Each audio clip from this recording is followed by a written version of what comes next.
So everyone's like, what the fuck is going on, Raoul? I'm getting millions of messages. Where's our fucking banana? I get it. These things, these macro spasms, they happen from time to time.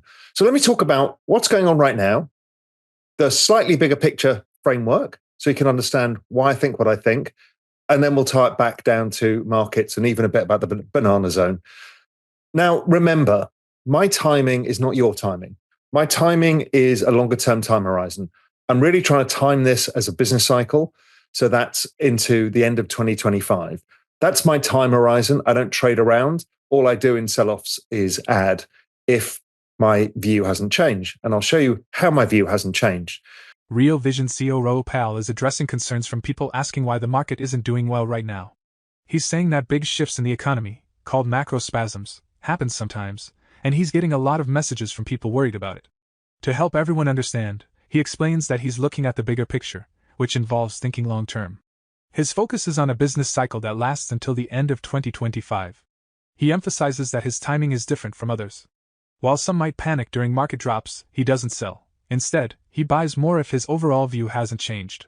He reassures everyone that his view on the market remains the same, despite the current ups and downs.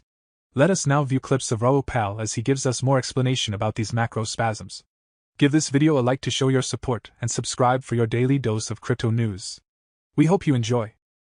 Before we continue with the rest of the video, do check out daily 5-minute crypto newsletter with all the latest crypto and Bitcoin news. It's a fantastic analysis of on-chain crypto data and breakdowns, and the best part is it's absolutely free. They'll cover expert predictions, breakdowns of on-chain crypto data, and any breaking news you need to know, all in a nutshell. Click the first link in the description and enter your email to join over 50,000 others in becoming a better crypto investor right now. So if you are a shorter term time horizon, I can't really help you because I think that's a very, very difficult thing to do in crypto markets. Some of my all-time favorite traders and investors, kind of legends of the industry, who are very big into crypto. So I'll never trade it. Even though these guys were famous for trading, they're like, buy and hold works much easier. It's much less stressful, and you don't get caught out with a massive volatility. Anyway, so what the fuck's going on? Why are the markets puking? Why is everybody gripped with fear? Well, it's a story of the yen. But the yen is not the whole story. The story is actually much bigger. You see, what's been happening is we have needed stimulus into the global economy because the economy has been slow. The ISM survey has been bumping along the bottom. China's slow. Europe's slow. And you see, one of the component parts that allows for this all to move hadn't really been playing ball. Firstly, it was US rates, but the Fed gave us that signal. So that started moving. But the big one is King Dollar. The dollar has been strong, and a strong dollar is a tighter financial conditions, which doesn't help markets and doesn't help economies. You see, at this point in the cycle, when there's no inflation or inflation is falling fast, generally you need a weaker dollar. That brings global growth. So if you remember, Janet Yellen went to China twice earlier in the year. Those conversations, I believe, were about how we can allow China to stimulate without sacrificing the yuan. You see, if China had stimulated with the dollar strong, the yuan would have collapsed, and they can't deal with that. They really want to keep their currency stable. So they will have said to the US, we get it, we need to stimulate. We've got a debt deflation going on, but we can't stimulate. You need to help us. And Yellen would have said, of course, what can I do? And the answer is, well, obviously, you need to cut rates. And that's like, yes, we understand that. That's on the cards. But then it's like, you must weaken the dollar. So cut to the Bank of Japan. The Bank of Japan is the big player in all of this. And the Bank of Japan had been suffering from a weaker and weaker yen and the stronger and stronger dollar, and had started to make noises that it wanted to do something about it. So the Japanese banking market is the Eurodollar market. It's the global lending of dollars, really comes out of Japan. And Japan didn't really have enough dollars. So what they had to do, the world doesn't have enough dollars. So Yellen will have spoken to the Japanese, as will have Powell. And the idea is this: is, listen, you intervene in the currency, that's injecting of liquidity. Help us start lowering the dollar. You can be the big driver here because this is how you operate your currency system. We will reciprocate by cutting rates. And the Chinese will be able to stimulate their economy without losing control of their currency. That's something I wrote about for a while, and I've talked about that this was the big plan. So we started to see yen intervention. Now, the thing about the yen, as the Japanese also raise rates, the thing about the yen is that a lot of people borrow in the currency because it's cheap, and then they invest in other assets. It's called the funding trade. And that's all well and good, and it can deal with normal volatility. But once the Japanese started to intervene in the currency, it starts knocking people out of their positions. Those positions become less profitable. So what happens is they are forced to reduce risk. In banks, it's called VAR and hedge fund, which is value at risk. So if the currency moves a lot, their funding currency, or in fact, any major currencies, what they have a tendency to do is start having to liquidate other positions. That started knocking into the NASDAQ, riskier assets, as people start reducing the higher volatility positions, and it knocks all the way through the chain of all assets. That's why you get this correlation of one event when everything moves together when they weren't correlated before. It's because everybody's forced to puke risk at the same time. So the risk puking had started and then really started to gather steam. Now, for all of us, this is like, what the fuck are you doing? You're nuking my bags. I get it. But again, there's a bigger game to be played. The bigger game is they want liquidity into the system. And to do it, you're going to have a regime change. And that creates a macro spasm. Raoul Pal is explaining that the recent market turmoil is due to a bigger global economic issue, particularly involving the Japanese yen. The global economy has been slow, and to stimulate growth, there's a need to weaken the US dollar. Japan's intervention in the currency market has caused disruptions because many investors borrow in yen to invest in riskier assets. When Japan stepped in, it forced these investors to sell off their positions, leading to a widespread market drop. This risk puking is a necessary part of a larger plan to inject liquidity into the system. Now let's hear more from Raoul Pal. Let's see what happens with the Iran-Israel situation, because that could create another period of fear. But generally speaking, you get fearful of the rhetoric and buy the bullets.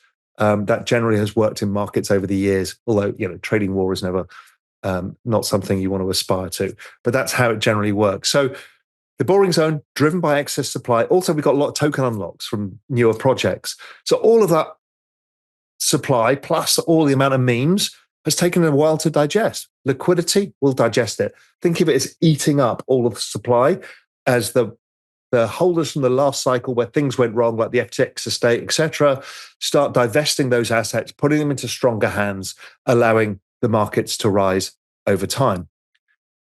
So where are we in markets? Well, here's the Solana chart. I believe we've been building this inverse head and shoulders, which is a large pattern.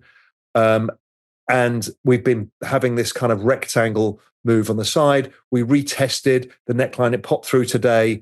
When it got down to wherever it got to 105 or something.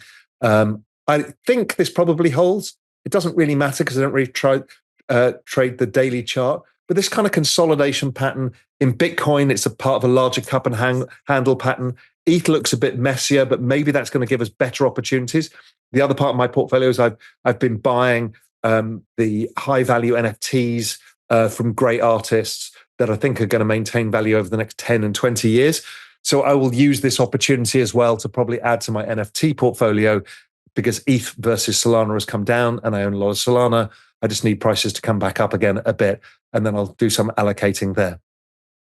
So hopefully I've shown you that these things are scary. I get it. These are not nice to deal with.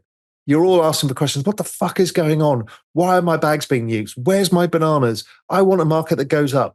That's not how the world works. The world works however it works. Your job and the job of every bull market is to throw you off. Your job is to not part with your tokens. I've explained this many, many times. That is your single job. If you can just not fuck this up, keep hold of your tokens, and then eventually the banana zone comes and we can realize some of our hopes and dreams. Now, obviously, there is a risk that that may not happen.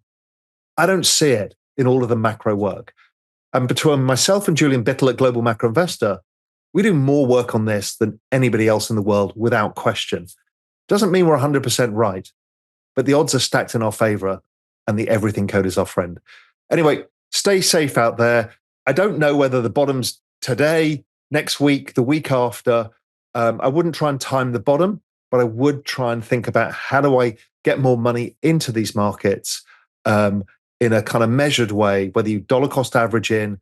I don't really know. I'm just trying to wait for my Cayman bank to transfer money to the intermediary agent and then into my crypto account so I can buy some. So it's a process for me.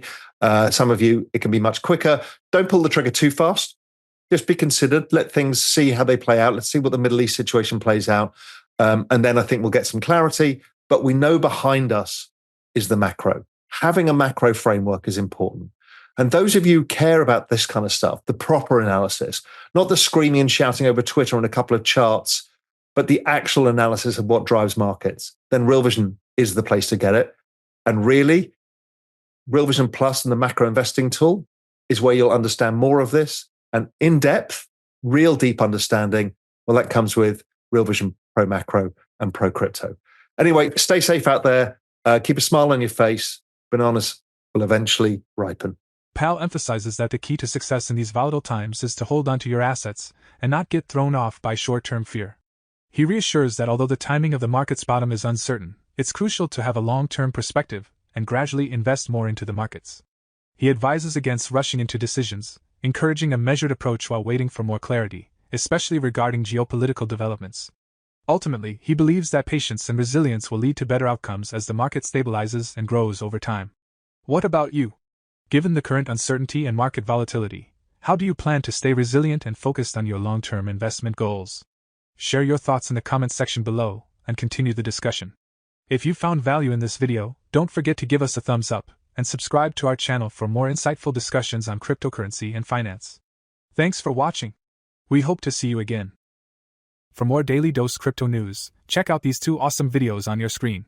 Click now and we will see you on the next video.